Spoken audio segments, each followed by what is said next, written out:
Bine ați revenit din nou pe canalul meu. Tocmai s-a încheiat lumea. Ai auzit, Denisa? Te-am auzit, da. A venit sfârșitul lumii. Tocmai s-a încheiat luna aprilie și vreau să vă povestesc puțin despre produsele pe care le-am folosit cel mai mult în această lună care tocmai s-a încheiat.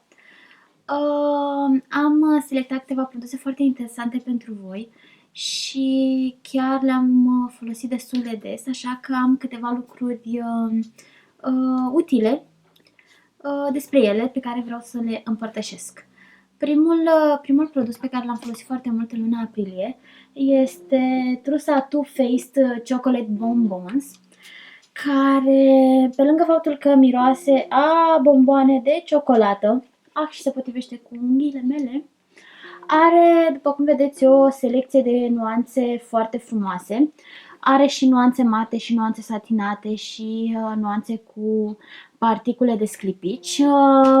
Culorile mele preferate din această paletă au fost Dark Truffle, Bordeaux, Mocha și Malted, care sunt aceasta și aceasta. Și am folosit destul de mult și Satin Sheets, dar nu este o culoare nouă pentru că o mai am din paleta Naked Eye, cred, sau ceva cu Wedding, Perfect Day, nu mai știu. Da, această paletă este în ediția limitată, cred că o mai găsiți în Sephora. Și îmi plac foarte mult farbele pentru că sunt și pigmentate, sunt și rezistente și au și niște culori foarte, foarte drăguțe și miros a ciocolată. Aici am fardurile Urban Decay Moon Dust din gama Moon Dust în nuanțele Zodiac și Glitter Rock, pentru care am dezvoltat o oarecare obsesie. Mie oricum îmi plac foarte mult produsele cu glitter. Și am folosit foarte mult aceste farduri pe care le poți aplica foarte ușor cu degetul, după cum v-am arătat și în tutorialul trecut, dar pot fi aplicate pe post de pigment, peste un machiaj pentru a-l schimba cu totul, sau puteți să-l tapotați ușor peste un ruj mai cremos sau să-l amestecați cu un pic de lip gloss și deja veți da altă dimensiune buzelor. Produsele Urban Decay, după cum știți, sunt disponibile în Sephora, iar dacă nu aveți Sephora în orașul vostru, le puteți comanda și de pe sephora.ro. M-am bucurat foarte mult că a ieșit soarele, tocmai de aceea am trecut la o cremă cu SPF mai mare și am folosit foarte mult această cremă de la Kiehl's, care se numește Ultra Light Daily UV Defense Sunscreen. Îmi place foarte mult că are, în primul rând, un filtru fizic, pentru că eu am un ten destul de sensibil și nu reacționează foarte bine la filtrele chimice. Și îmi place foarte mult textura, pentru că hidratează bine tenul și lasă așa o peliculă nu grasă, dar care face fundul de ten să adere foarte bine. Am scăpat-o! Produsele Kiehl's sunt disponibile în magazinele Kiehl's din Afi Palace Cotroceni și din Băneasa. Nu știu dacă ați aflat, dar de curând în Douglas găsiți, în magazinele Douglas găsiți și celebrele balsamuri de buze EOS, care au la bază ingrediente bio și sunt foarte hidratante și îmi plac foarte mult că au această formă. E ca și cum dai un pic produsului și imediat îți hidratează buzele pentru un termen destul de îndelungat. Vin într-o gamă foarte variată de arome și nuanțe, așa că eu vă propun să le încercați. De asemenea, dacă nu mă înșel, puteți să le comandați și de pe site-ul douglas.ro.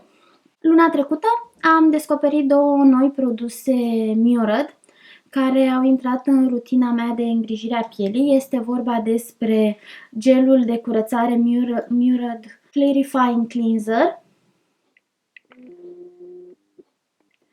care curăță foarte blând tenul, și despre exfoliantul, despre gomajul acesta care se numește, stați să văd, Skin Smoothing Polish. În general nu sunt fana exfoliantelor mecanice, dar am fost foarte curioasă și l-am încercat pe acesta. După cum vedeți, eu am un mini produs, un sample size, și mi-a plăcut foarte mult cum mi-a lăsat pielea și cum pielea mea a absorbit crema și a doua zi cum a arătat înainte și după ce am aplicat machiajul.